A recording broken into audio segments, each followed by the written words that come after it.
Then you gotta pay for interviews. So excited, woohoo! You got an interview, good for you. You're getting ready to spend some money. 1, 2, 3,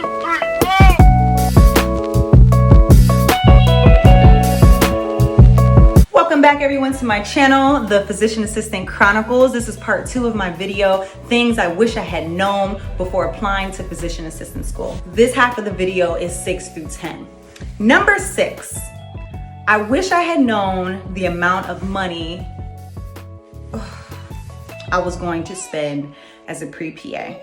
Let me just go through the list. I'm just gonna go through it. This isn't all inclusive, but this is what I can think of at the moment. The GRE, roughly $300 for that test, but unless you're an amazing standardized test taker, which I am not, you gotta prep. You also have to pay for that prep. So $300 plus, depending on the type of prep that you get, okay? And then I have the patient care experience. I chose to go the CNA route. That cost about $500. The exam was around $3 something, and then you have to prep for it. So you have to take a class. People are paying up to $3,000 for their CNA classes, just the class.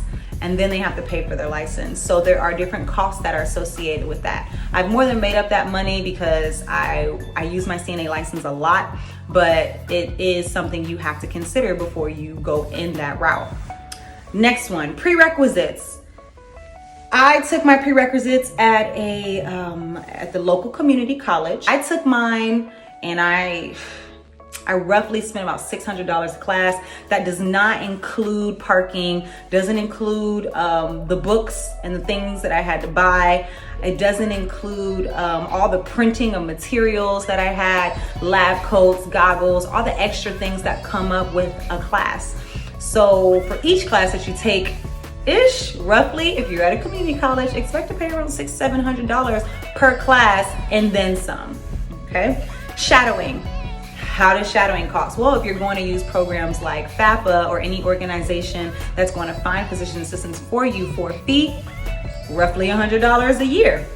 This might be what it is. If you're networking, it won't cost you, except for when you find a PA, you're going to have to commute to go shadow. The girl I spoke to, she traveled, she took 2 weeks off work, used all her PTO.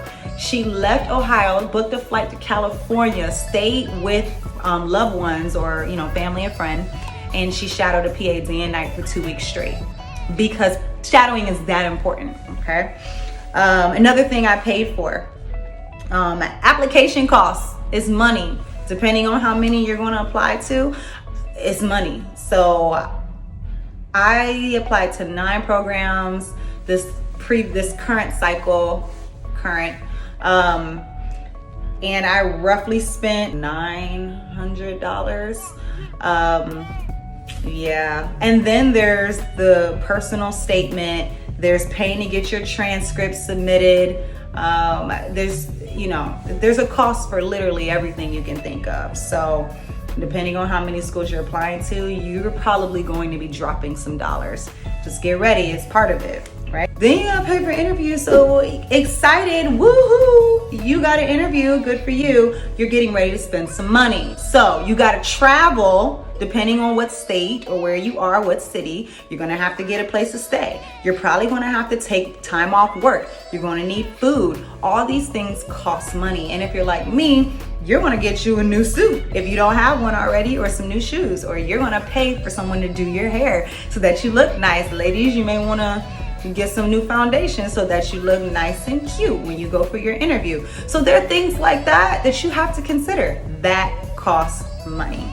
Okay, and also with your interviews, you have prep. You've got your MMI style prep versus your traditional interview prep. And if you've never had an interview before, or you're not sure of what your expectation is, I highly suggest that you do pay for services with people who specialize in interview prep.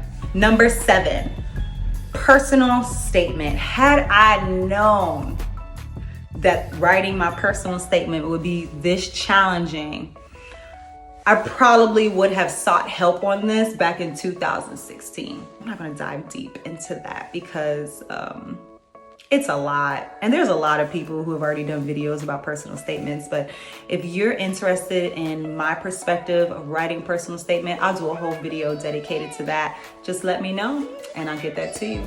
Okay. Number 8. I wish I had known the toll that applying to PA school would have on my family. I was totally unaware.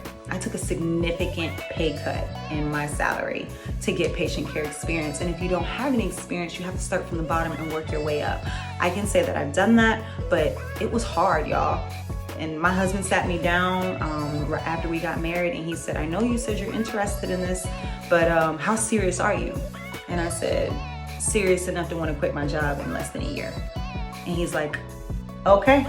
We had to battle, but the good thing about us going through that was that we were able to be on one accord and to figure out how we want to do things, how we want to run our household and run our finances. Speaking of that, we had to cut out on traveling as much. We had to dedicate all our extra funds to paying down debt, because when you're in PA school, you don't have an income. It's hard to work. Programs highly discourage it. So all I'm going to have is my loan money. You got to focus on your credit score, make sure it's good, because most PA students have to take out personal loans in order to pay for their education and their living expenses. So these are all things you have to consider, and my husband and I had to be on one accord with that. So when I left my job, it was rough. Speaking with that, you have your occasional mental breakdowns, and that's going to affect anyone who loves you, anyone who cares about you. So that was something that I dealt with as well. It was time consuming. With you traveling 2 hours one way to get to Tampa, you're taking away from your time that you're spending with your loved ones, or putting your kids to bed if you're up all night studying for the GRE. And also, this is the last thing I have to throw in there for married people or people who are considering marriage. We've decided that we're gonna try and hold off on kids, because I just don't think it's a good idea with the intensity of the didactic year of PA school. I just don't think it's a good idea to be pregnant and trying to deliver when you have 4 intensive exams a week. That's just not the best idea. So we decided we're going to wait, but this is an impact. It matters. It actually does affect my family. Number 9. So I wish I had known that there was always room for improvement. No matter what you do to meet those minimum requirements, chances are you could do more. And every time I get rejected, this would be my 3rd year applying if I don't get accepted this summer. Every time I get rejected, I have to go back, look at my application and see what can I do to be more competitive for the next year. So that's taking more undergraduate classes or science-based classes to boost my science GPA. There's doing better on my test scores, the PA CAT. Yes, it's like the MCAT, but for PA schools. That's coming up to a school near you in, I think, May 2020. And what else is there? The GRE, the PA CAT, the CASPER. I mean, the list goes on and on depending on what schools you're applying to. More patient care experience hours. Maybe you're not competitive. You got 500 hours and the average applicant has 5 years of full-time patient care experience work. You probably got to step your game up, get you some more hours. Here we go. Every time you improve something, there's always something else that the school's like, oh, preference to veterans, preference to people who have experience overseas, preference to people with a master's degree, preference to people who speak a foreign language. So there's always a recommended or a preferred thing that you can do where you can consider it. Maybe you have time to join the military and go the PA route. So that will make you a better candidate for that school. So you definitely have to do your research. And number 10, I want to switch it up a little bit. I'm glad I didn't know how hard it would be for me to get into PA school. I think I would have been less aggressive in reaching my goals had I known that it was going to be this hard.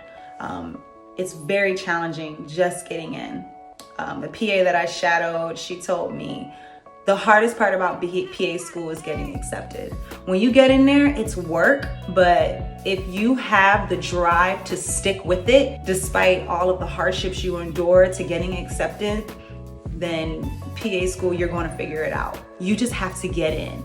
And that's my advice for everyone else, no matter what you're going through. If you're out there working overnight shifts after your day shift job to be able to pay for the prep that you need to get a higher score on the GRE, or if you're out there killing it, full-time teaching, and you figure out a way to get your patient care or shadowing hours on the side, if you're doing it, you're getting a master's degree, some of you are PhDs defending your thesis, and you're still applying to PA school, you have the grit to survive in PA school. You are an ideal candidate. And now it's all about making yourself known. So this is how God works. And this is how I've been able to encourage myself to keep going.